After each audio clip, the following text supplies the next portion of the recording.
So you're in the market to buy a 308 and you're wondering what kind of 308 you should get, but you don't exactly have a lot of funds to spend, right? So you don't have 3-4 grand to drop on this badass rifle, and let's say you got right around $1 grand to spend on a 308. So you're gonna go with PSA or any other budget rifle, theoretically.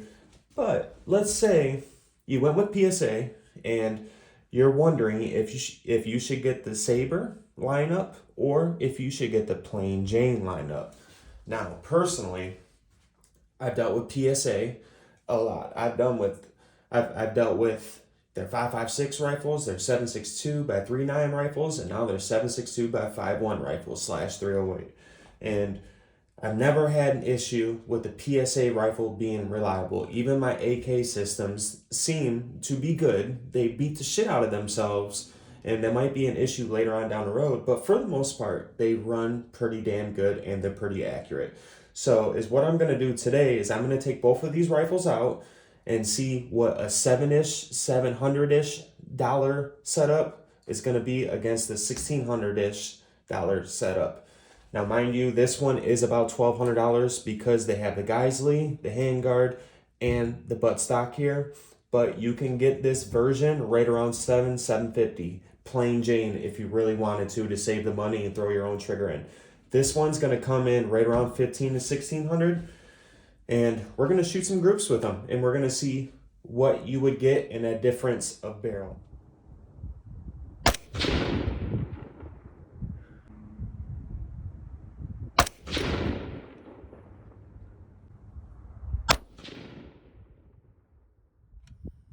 So not quite sub MOA. I thought I could see through the optic that these two were touching, but that's not the case. Then we had one flyer that could have been me, or that could be this ammunition. I'm not 100% sure.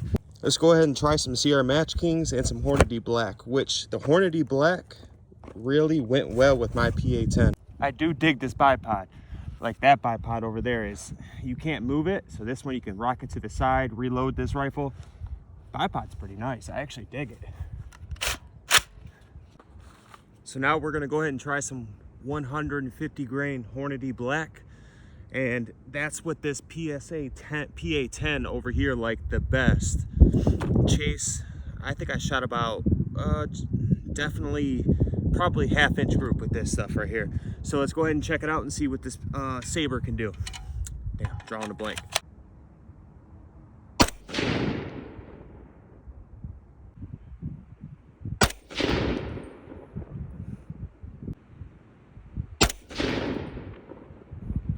Shots I made earlier to zero the rifle on different ammunition.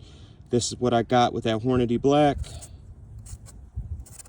So definitely the first shot was right here. That's the second shot. That's the third shot.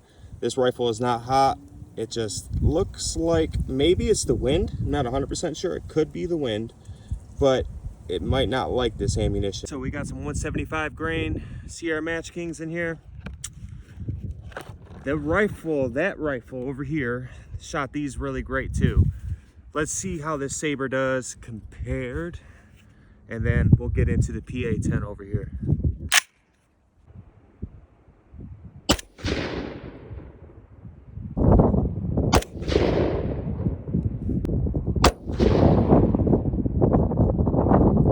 It's the 175 grain Match King here, and it's not that bad. I would say I'd say probably just an inch group, give or take. So take that for what it is. That's my finger size right there. I got some decent sausage links on me, so yeah, that's not a horrible group. So like we just did with the M110, I'm gonna see what kind of groups I can get from 100 yards. And I'm gonna start off with these 150 grain fusions first, and then we'll move on to Hornady Black, which I got the best groups out of this rifle last time, and then Sierra Match King. This rifle has not been fired today, so I'm gonna make this fair. I'm only gonna put this on 8 because that guy's an 8 right there. So 1 to 8. So that way we're both at 8 times, and I'm just giving it a fair shake pretty much. this Geisley trigger, man, makes shooting this rifle, man, a trigger is so important on if you're gonna try and have a precision rifle. I mean, I don't know if you could consider a PSA 308 a precision rifle.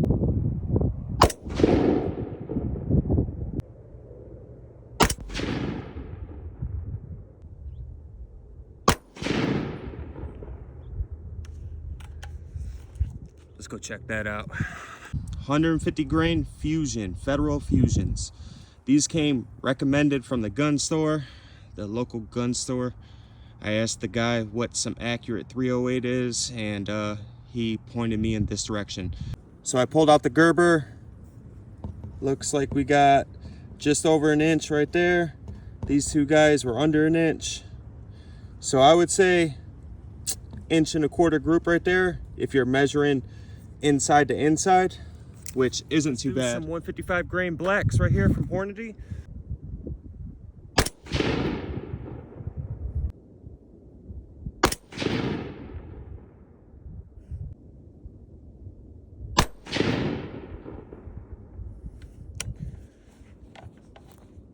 Holy crap, that was a bad group.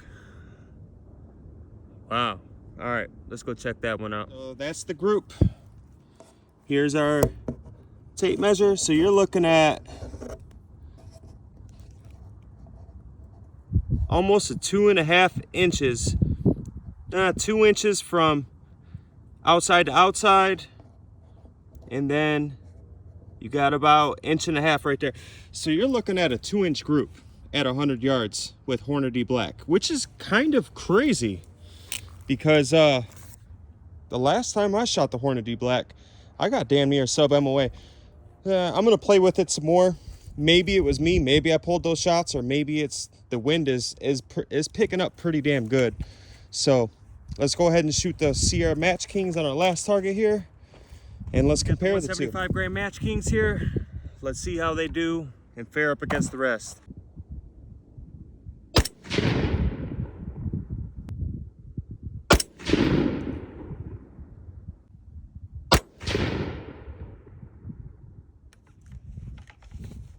Surprisingly, I think this is the best group this rifle just put out. Mind you, neither of these rifles are broken in. So let's go check that out. Here's the rifle. There's the targets. So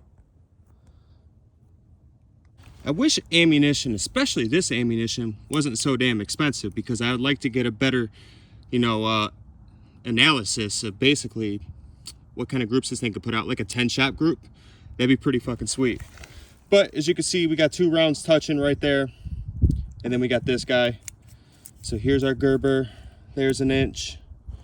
So we can't count. We got to count the strangler. You're looking at about 1 inch group. Definitely the 175 Match Kings did the best with the Hornady Black. I would like to revisit this. I would really like to revisit this because, man, I'm telling you, them Hornady Blacks shot a 3-shot group as tight as that. And then we got over here a pretty consistent group. So all of these rounds are pretty damn consistent. It's not fire in. We don't have one up in the top left or one up in the top right. So they're pretty damn good groups. As you guys just seen, I stacked these 2 rifles up against each other. I was a little bit more than 100 yards, but either way, I tried my best to get the best groupings I could with these rifles. Now, the $1,600 rifle versus the $700 rifle, there really wasn't much of a difference. They're both 1 in 10 twist rate inside the barrel. And let's check out these groupings one more time. So don't make fun of my makeshift targets here. Hey, I don't like to spend money on targets unless they're steel, so I kind of make my own targets. But we're gonna go ahead and go with the Sabre first. So on the Sabre, these were the 150 grain Fusions. You guys can see that's about 1.5 inch group, give or take, depending on if you're measuring from the inside or the outside, however you do that. But that's not a horrible group from the distance I was at. That's not exactly precision though, right? Next, we got the 155 grain Hornady Black. So my first shot was right there, and then it just kind of staggered up. That's what I like to see, is consistency. And That's pretty consistent, but the group is still pretty damn spread out. I tried really hard with this one, which these guys are really consistent. This is the CR Match Kings right here. And yes, I wish I had a lot more ammunition to test this. These were only 3-shot groups, but still, it's pretty good data for the most part. For the pa10 to our left here, we got this 3-shot group with the Hornady Black 155 grain. So that's a really shitty group at the distance I was at with that rifle. But I'm gonna go ahead, like I said in the video, and I'm gonna come back to this group right here, this ammunition. So the 150 grain Fusion actually didn't do too bad. So there's my hand, not too bad of a group for the most part, but you know, take that for what it is. On to my best group, which like I said, I wish I had more ammunition, but I pretty much almost shot a hole in a hole right there, and then we had one flyer. That could have been me, that could have been the wind. It was pretty windy, I'm not exactly sure, but either way, that's a pretty damn decent group.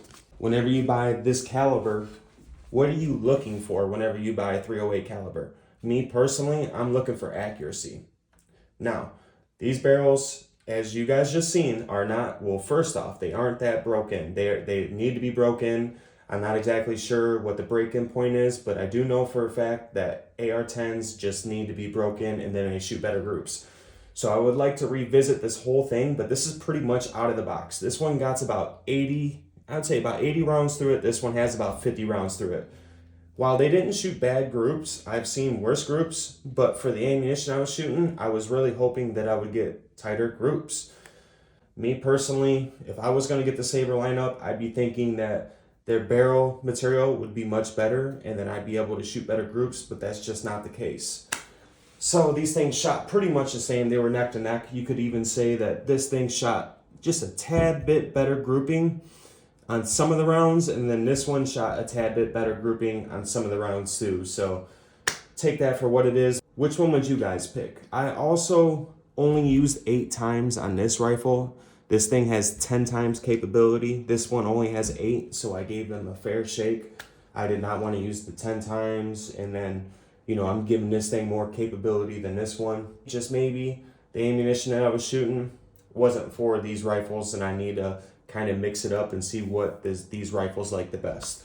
But anyways, if you guys have any thoughts on which rounds I should try next, what type of grainage I should try, or whatever the case is, let me know in the comments, please. I'm up for any ideas. Either way, both of these rifles did pretty good.